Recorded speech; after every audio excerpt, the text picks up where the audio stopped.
What an incredible bouquet. Each flower incredibly beautiful.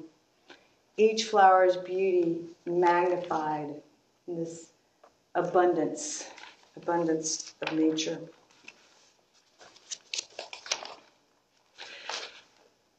Maybe some of you have heard the story about the two farmers before. They were actually brothers that lived across from one another. They had lived there a long time. They had raised families. They had lived with their partners' wives. Eventually the wives died and they were left alone. But being brothers and collaborators for years and years, it was surprising that one day conflict arose between them. And they just couldn't seem to work it out. And so the conflict grew and festered.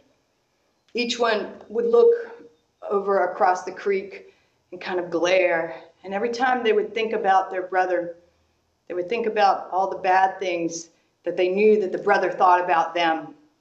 And they would get even more upset. And they would go on about their day, neither of them thinking that there would be a way to end this. One day there came a knock on the elder brother's door. And he opened it and found a carpenter standing there. And the carpenter was standing there with their tools, looking for work, as it were. The farmer thought about it for a moment and said, "No, I don't know that I really have anything that would be useful for you to do around here." And then, out of the corner of his eye, he looked across the creek. He said, "You know, actually, there's something that you could do. You see that property over there, that other farmer over there? Well, that belongs to my brother. And every time I look that way, I just get so upset thinking about what he thinks of me and thinking about the things that he's done to me and the things that he would like to do to me. And so I'd like for you to build me something that will end this, so that when I look over there, that's not what I'll see anymore. I don't know, maybe the tallest fence you can think of." The carpenter looked over that way and he thought about it. He said, "Yes, I understand what you need. I understand what you mean. And I think I understand what you need. And I think I can build you something that you will really like." And the farmer said, "Hallelujah, that's great."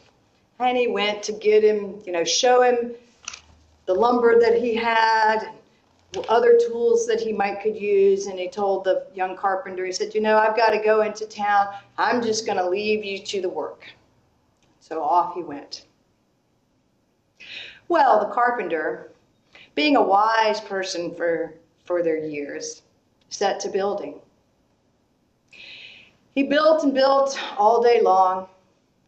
And later in the day, the old farmer rolled back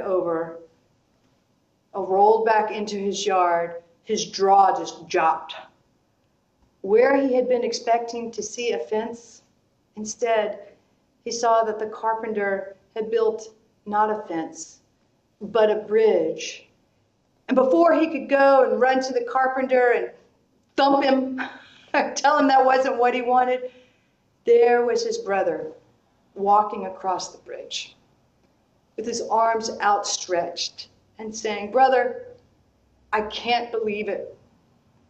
I have been so troubled all these many months while we have been in conflict with one another, and here you have reached out to me. I am so sorry for what I have done to you, and I'm so sorry for all the ill that I had thought of you." And he embraced his brother. And meanwhile, his brother was a little bit shell-shocked, and he kind of started to accept what had happened. And then a great joy bloomed in his heart, even though the bridge had not been what he had wanted. He saw that indeed the carpenter had built just what was needed, as he had said, and something that he would like. And he turned to the carpenter and he said, "Oh my goodness, you were so right. If you're looking for more work, I think we could use you around here. There's a lot that needs to be done on this place, and we've lost a lot of time through our fighting with one another." And the carpenter nodded and said, "Oh, you're welcome, but I really must be moving on. There are many bridges yet that I need to build."